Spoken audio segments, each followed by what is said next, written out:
Hello प्यारे बच्चों, कैसे हैं आप सब। मैं आशा करता हूं कि आप सब अच्छे होंगे। आप सभी का हमारे यूट्यूब चैनल एजुकेशन मिनिस्टर पर मैं स्वागत करता हूं। आज हम शुरू करेंगे 8वीं कक्षा की भूगोल की पाठ्य पुस्तक का तीसरा अध्याय खनिज और संसाधन। इसको इंग्लिश में कहते हैं मिनरल एंड पावर रिसोर्सेज। क्या मिनरल और पावर रिसोर्सेज। तो इस चैप्टर में हम पढ़ेंगे कि कितने प्रकार के खनिज धरती पर पाए जाते हैं, उनमें से परंपरागत स्रोत कितने हैं और गैर परंपरागत स्रोत कितने हैं, और किस महाद्वीप पर किस प्रकार के खनिज पाए जाते हैं। तो आइए हम शुरू करते हैं चैप्टर को। अगर आप एग्जाम्स में अच्छे मार्क्स स्कोर करना चाहते हैं तो वीडियो के एंड तक जुड़े रहें, और दूसरी वीडियो जो आपकी क्लास की ज्योग्राफी, इंग्लिश, साइंस की वीडियोस हमारे चैनल पर प्लेलिस्ट में मिलेंगी। आप वहां जाकर देख सकते हैं, जिससे कि आपको मार्क्स लेने में आसानी हो सके, क्योंकि हमने पूरा सिलेबस बहुत ही ईजी तरीके से और बहुत ही डिटेल्ड करवाया है। तो आइए शुरू करते हैं चैप्टर को। कीरी सुकांत से मिलने धनबाद के निकट उसके पैतृक स्थान पर जा रही थी। यानी कि कीरी कोई लड़की है, वो सुकांत से मिलने कहाँ पर जा रही थी? धनबाद। धनबाद देखिए कहाँ पर पड़ता है, ये जो धनबाद है ये झारखंड में पड़ता है। कीरी विशाल काले क्षेत्र को देखकर आश्चर्यचकित थी। यानी कि वहां पर बहुत बड़ा क्षेत्र था। वो कैसे रंग का था? काले रंग का था। सुकांत, यह स्थान इतना काला और धूल भरा क्यों है? उसने सुकांत से पूछा, कीरी ने। तो सुकांत ने बताया कि यहाँ पर कोयले की जो खदान है वो बहुत ही निकट होने के कारण ऐसा है। आप वहाँ पर ट्रकों को देख रही हो? यानी कि सुकांत ने उससे पूछा। ये सभी कोयले को ले जा रहे हैं, सुकांत ने उत्तर दिया। यानी कि सुकांत ने बताया कि यहाँ पर जितने भी ट्रक है ये क्या ले जा रहे हैं? कोयले को ले जा रहे हैं। खनिज क्या है? कीरी पूछती है। किससे? सुकांत से। सुकांत कहता है, क्या आपने कभी नाना बाई को बिस्कुट बनाते देखा है? कि जो उनकी मदर हो सकती है उसका नाम है नाना बाई। तो उसने सुकांत ने उससे पूछा, उस जिसमें आटा, दूध, चीनी और कभी कभी अंडे को भी मिलाया जाता है। जब आप पके हुए बिस्कुट खाते तो आप इन अवयवों को पृथक रूप में देख सकते हैं कि या सुकांत क्या दे रहा, उसको किसी चीज का उदाहरण दे रहा, बिस्कुट के उदाहरण के माध्यम से उसको खनिज के बारे में बताना चाहता है। जिस प्रकार बिस्कुट में मिली हुई वस्तुओं को आप नहीं देख सकते, उसी प्रकार इस पृथ्वी पर चट्टानों में कई पदार्थ मिलते हैं जो क्या कहलाते हैं? खनिज कहलाते हैं। देखिए कोई चट्टान पड़ी हुई, कोई पत्थर पड़ा हुआ है, आप उसमें नहीं पहचान सकते कि इसमें कौन से खनिज हैं, लेकिन जो हमारे साइंटिस्ट हैं वो इन चट्टानों से ही लोहा, मैग्नीज, तांबा, शीशा सभी क्या निकाल लेते हैं? खनिज पदार्थ निकाल लेते हैं। ये खनिज पृथ्वी की चट्टान प्रॉपर्टी पर सभी जगह फैले हुए हैं। यानी कि ये पृथ्वी पर पाए जाते हैं, भू प्रॉपर्टी में सभी जगह पाए जाते हैं। प्राकृतिक रूप से होने वाला पदार्थ जिसका निश्चित रासायनिक संगठन हो एक खनिज कहलाता है। यानी कि देखिए यहाँ पर खनिज की जो है परिभाषा दी हुई है, इसको आप ध्यान रखें। ये आपके 1 नंबर, 2 नंबर या 3 नंबर में एग्जाम्स में पूछा जा सकता है कि प्राकृतिक रूप से प्राप्त होने वाला पदार्थ जिसका निश्चित रासायनिक संगठन हो, यानी कि जिसकी केमिकल प्रॉपर्टीज भी हो, और जो नेचुरल रूप से पाया जाता हो, क्या कहलाता है? खनिज या मिनरल कहलाता है। खनिज सभी स्थानों पर समान रूप से वितरित नहीं है। यानी कि सभी स्थानों पर खनिज नहीं पाए जाते। देखिए हरियाणा में खनिज बहुत कम पाए जाते हैं, पंजाब में कम पाए जाते हैं, लेकिन झारखंड, छत्तीसगढ़ में बहुत ज़्यादा खनिज पाए जाते हैं। वो किसी विशेष क्षेत्र या सेल समूह में केंद्रित होते हैं। कुछ खनिज ऐसे क्षेत्रों में पाए जाते हैं जो आसानी से अभिगम्य नहीं है, जैसे आर्कटिक महासागर और अंटार्कटिका। यानी कि जो खनिज है वहां पर हम नहीं पहुंच सकते। क्यों? क्योंकि वहां पर हमेशा बर्फ जमी रहती है। तो वो बहुत ही दुर्गम क्षेत्र हैं जहां पर खनिज पाए जाते हैं। खनिज विभिन्न प्रकार के भूवैज्ञानिक परिवेश में अलग अलग दशाओं में निर्मित होते हैं। ये यानी कि अलग अलग दशाओं में भूवैज्ञानिक, यानी कि भूमि के अंदर अलग अलग दशाओं में परिवर्तित होते हैं। देखिए कोई तापमान से बनता है, कोई अधिक दबाव से बनता है, इस प्रकार से वे बिना किसी मानवीय हस्तक्षेप के प्राकृतिक प्रक्रियाओं द्वारा निर्मित होते हैं। यानी कि मनुष्य वो आर्टिफिशियल नहीं होते, वो क्या होते हैं? नेचुरल, यानी कि प्राकृतिक होते हैं। मनुष्य उनको नहीं बनाता, वो अपने आप बन जाते हैं। वे अपने भौतिक गुणों जैसे रंग, घनत्व, कठोरता और रासायनिक गुणों तथा विलेयता के आधार पर पहचाने जा सकते हैं। देखिए जैसे कोयला होता है, काला होता है, कार्बन से बना हुआ था, लेकिन कार्बन से ही क्या बना हुआ था, हीरा वो चमकदार होता, तो रंग गंतव्य यानी कोयला कठोर होता है और कोयला कम कठोर होता है और हीरा ज्यादा कठोर होता है कोयले की अपेक्षा। तो इस प्रकार से उनके रासायनिक तथा कठोरता और गुणों से हम उनको पहचान सकते हैं कि कौन सा खनिज है। यहाँ पर दिए हुए देखिए खनिजों के प्रकार, यानी कि मिनरल्स कितने टाइप के हैं। पृथ्वी पर 3000 से अधिक विभिन्न खनिज हैं, यानी कि देखिए कितने अधिक हो गए। पृथ्वी पर कितने प्रकार के खनिज पाए जाते हैं, 3000 प्रकार के खनिज पाए जाते हैं। संरचना के आधार पर खनिजों को मुख्यतः धात्विक और अधात्विक खनिजों में बांटा जाता है, यानी कि संरचना के आधार पर धात्विक होते हैं मेटेलिक देखिए, और अधात्विक नॉन मेटेलिक। और धात्विक को भी आगे दो भागों में बांटा गया, लोह और अलोह, यानी कि इसको इंग्लिश में बोलते हैं फेरस और नॉन फेरस, जो ये आपको डायग्राम दिया गया है। यानी कि धात्विक खनिज देखिए कौन से होते हैं। धात्विक खनिजों में धातु कच्चे रूप में होती है, धातु में कठोर पदार्थ होती है। धातु यानी कि जैसे हमारी लोहा, तांबा, ये सब क्या है, पित्तल धातु हैं। और ये जैसे ब्रोमियम या फिर आप यूरेनियम, मैग्नीशियम, ये सब क्या है, धातुएं होती हैं और ये बहुत ही कठोर होती हैं। तो ये ऊष्मा और विद्युत को सुचालित करती हैं, यानी कि ऊष्मा जैसे सोना चांदी ये भी क्या धातुएं, ऊष्मा होती है, हीट, और विद्युत यानी कि इलेक्ट्रिसिटी बिजली को सुचालित करती है, यानी कि इनमें से करंट पास हो सकता है, जिनमें द्युति या चमक भी होती है, उसकी विशेषता होती है। तो आगे हम देखते हैं लोह आयस्क, बॉक्साइट, मैग्नीज आयस्क, इनके कुछ उदाहरण हैं। यानी कि ये धातुएं किस रूप में पाई जाती हैं, आयस्क में पाई जाती हैं, प्योर फॉर्म में नहीं पाई जाती। प्योर फॉर्म में केवल सोना और चांदी पाए जाते हैं। लोहे के आयस्क मिलते हैं तो फिर लोहे को आयस्क से लोहा बनाया जाता है। धात्विक खनिज लोह और अलोह हो सकते हैं, यानी कि लोह यानी कि जो आप लोहा देखते हैं वो फेरस और नॉन फेरस हो सकते हैं। लोह खनिजों जैसे लोह आयस्क, मैग्नीज और क्रोमाइट में लोहा होता है, यानी कि इनमें क्या पाया जाता है, लोहा पाया जाता है इनमें।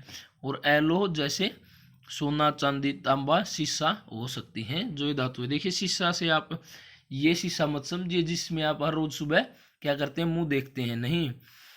जो शीशा होता है वो लेड होता है। आपने कभी भी इन्वर्टर की बैटरी पर देखा होगा कि लिथियम आयन बैटरी, या कई बार ये लेड फ्री पेट्रोल यानी कि शीशा रहित पेट्रोल आपने पेट्रोल पंप पर देखा होगा लिखा, या आप आगे देखें कभी जाएं तो लेड एक धातु होती है।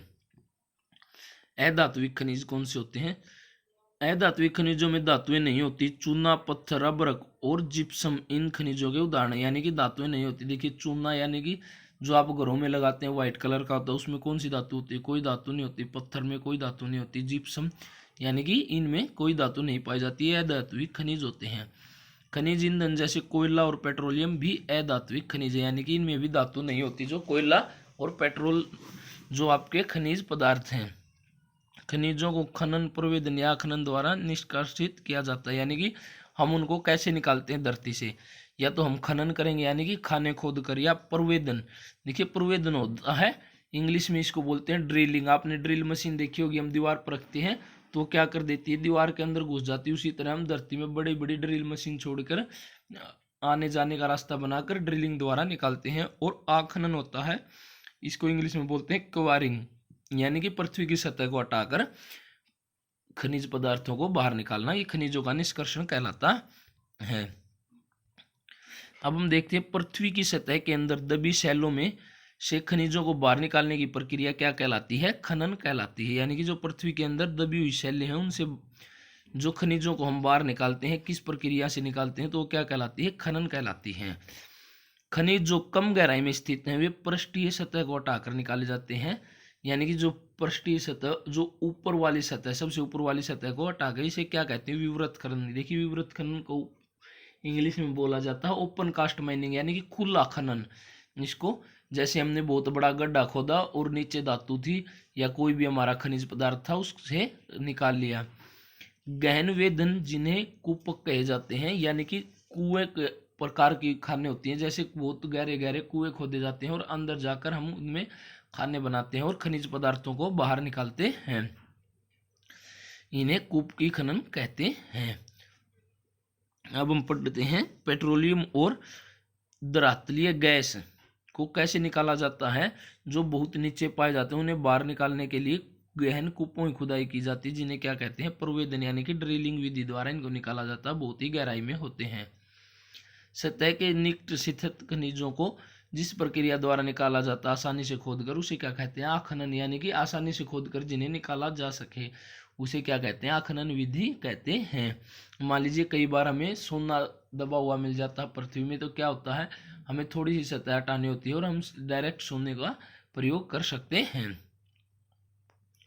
अब हम पढ़ते हैं खनिजों का वितरण, यानी कि डिस्ट्रीब्यूशन ऑफ मिनरल्स, कहाँ कहाँ पर कितने खनिज पाए जाते हैं। सबसे पहले हम देखते हैं कि खनिज विभिन्न प्रकार के शैलों में यानी कि चट्टानों में पाए जाते हैं। कुछ आग्नेय शैलों में पाए जाते हैं, कुछ कायत्रित शैलों में, जबकि अन्य अवसादी शैलों में पाए जाते हैं। यानी कि ये जो शैल होती हैं चट्टानों के टाइप होते हैं कि आग्नेय यानी कि आग्नेय चट्टानें, कायत्रित या रूपांतरित चट्टानें भी इनको बोलते हैं, या फिर जो अवसादी चट्टानें होती हैं उनमें पाए जाते हैं। धात्विक खनिज आग्नेय और कायत्रित शैल समूहों में पाए जाते हैं। यानी कि जो धात्विक खनिज मेटेलिक, जो पीछे आपने पढ़ा कि धात्विक जिनमें धातुएं होती है वो सबसे ज्यादा किसमें पाए जाते हैं, आग्नेय शैलों में और कायत्रित शैलों में पाए जाते हैं, जिनका विशाल पठारों में निर्माण होता है। यानी कि जो पठारी भाग है, देखिए भारत में पठार, जो दक्षिण भारत वो पूरा पठारी इलाका है, तो ये वहां पर पाए जाते हैं। उत्तर में स्वीडन में लो अयस्क, यानी कि देखिए ये किन देशों के नाम दिए हैं, जिन देशों के नाम दिए गए हों वहाँ पर ये खनिज पाए जाते हैं। यहाँ पर आप पढ़ सकते हैं इन सभी देशों के नाम, इसको मैं स्किप करते हुए आपको आगे पढ़ाता हूँ। देखिए यहाँ पर आपको एक वर्ल्ड मैप दिया गया है, मैं आपको बता देता हूँ कि वर्ल्ड मैप में क्या दिखाया गया है। देखिए ये जो एरिया है ये पूरा एरिया अफ्रीका का है, ये जो एरिया ये एशिया महाद्वीप है, ये यूरोप है, ये उत्तरी अमेरिका है और ये दक्षिणी अमेरिका है। तो और ये जो हिस्सा है ये कौन सा है, ऑस्ट्रेलिया है। देखिए ये जो ऑस्ट्रेलिया का हिस्सा सिर्फ यहाँ तक है, जो ये हिस्सा है ये एशिया महाद्वीप के अंतर्गत ही आता है, ये द्वीप समूह या ये जो देश हैं। तो इसमें बताया गया कि कौन सा खनिज किस महाद्वीप पर ज़्यादा पाया जाता है। तो आइए हम पढ़ते हैं आगे। सबसे पहले एशिया महाद्वीप, जिसमें हमारा भारत देश स्थित है, एशिया महाद्वीप में, उसके बारे में हम पढ़ते हैं। चीन और भारत के पास विशाल लो अयस्क निक्षेप है, यानी कि जो चीन देश है, चाइना है और भारत देश हमारा, वहाँ पर क्या पाया जाता है, लोहा पाया जाता है। यह महाद्वीप विश्व का आधे से अधिक टीन उत्पादन करता है, यानी कि एशिया में टीन जो धातु वो भी बहुत अधिक मात्रा में पाई जाती है, यानी कि आधे से ज़्यादा धातु यहीं पर पाई जाती है। चीन, मलेशिया और इंडोनेशिया विश्व के अग्रणी टीन उत्पादक देशों में से हैं, यानी कि ये जो 3 देश दिए हुए हैं इनमें टीन बहुत ज़्यादा उत्पाद किया जाता है। चीन सीसा, एंटीमिन और टंगस्टन के उत्पादन में भी अग्रणी है, यानी कि जो चीन देश है वो इन खनिजों के जो नाम दिए गए, सीसा यानी कि लेड, टंगस्टन, टंगस्टन से क्या होते हैं, जो आपके पुराने बल्ब होते थे, जो 100 वाट का बल्ब आता था, सूर्या बल्ब, उसके अंदर जो पतली तार होती थी वो किस चीज़ की बनी होती थी, वो टंगस्टन की बनी होती थी। एशिया में मैग्नीज, बॉक्साइट, निकेल, जस्ता, जस्ता देखिए जिंक को कहते हैं, जिंक धातु को जस्ता कहते हैं हिंदी में, और तांबा के निक्षेप पाए जाते हैं। यानी कि एशिया में ये क्या पाए जाते हैं, ये खनिज पदार्थ पाए जाते हैं, इनके उदाहरण दिए गए हैं। यूरोप, यूरोप विश्व में लोह अयस्क का अग्रणी देश है, यानी कि यूरोप में भी लोहा बहुत ज़्यादा पाया जाता है। रूस, यूक्रेन, स्वीडन और फ्रांस में लोह अयस्क के विशाल निक्षेप वाले देश हैं, यानी कि इन देशों में लोहे के बहुत ज़्यादा भंडारण हैं। तांबा, सीसा, जस्ता, मैग्नीज और निकेल खनिजों के निक्षेप पूर्वी यूरोप और यूरोपीय रूस में पाए जाते हैं, यानी कि जो रूस देश है वो 2 महाद्वीपों में फैला, एक एशिया और एक यूरोप, यानी कि यूरोप का जो रूस है वहाँ पर भी ये निक्षेप पाए जाते हैं। अब है हमारा उत्तर अमेरिका। उत्तर अमेरिका देखिए यहाँ पर आपको नीचे मैप में दिख भी रहा है कि उत्तर अमेरिका कौन सा कॉन्टिनेंट और कहाँ पर ये है। उत्तर अमेरिका में खनिज निक्षेप 3 क्षेत्रों में अवस्थित हैं, यानी कि जो 3 मेन एरियाज हैं वहाँ पर पाए जाते हैं। सबसे पहला है ग्रेट लेक के उत्तर में कनाडियन शील्ड प्रदेश, यानी कि जो ग्रेट लेक है वहाँ पर कोई झील है उसमें जो कनाडा देश है, कनाडियन प्रदेश में पाए जाते हैं। फिर है अपलेशियन प्रदेश, यानी कि जो अपलेशियन प्रदेश है वहाँ पर, और पश्चिम की पर्वत श्रृंखला, यानी कि जो अलास्का की या फिर अलास्का भी इसी में पाया जाता है, और जो पश्चिम में यानी कि जो यहाँ पर पर्वत श्रृंखलाएं पाई जाती हैं वहाँ पर क्या है, सबसे ज़्यादा खनिज पदार्थ इन 3 प्रदेशों में पाए जाते हैं। लोहा, निकेल, सोना, यूरेनियम और तांबा का खनन कनाडियन प्रदेशों में किया जाता है, और जो कोयला वो अल्पेशियन प्रदेशों में पाया जाता है। और पश्चिमी कार्डिलेरा में तांबा, सीसा, जस्ता, सोना और चांदी के निक्षेप हैं। देखिए आप बोर हो गए होंगे, लेकिन आपको पढ़ना ऐसे ही पड़ेगा, और इसी प्रकार पढ़ने से आपको नंबर मिलेंगे। तो हम वीडियो को ज़्यादा लंबा ना करते हुए इसको वीडियो को एंड करने वाले हैं, तो आप अंत तक जुड़े रहिए। फिर जो है दक्षिण अमेरिका है, मैंने आपको सबकी स्थिति बताई थी मैप पर कि कौन सा महाद्वीप कहाँ पर है।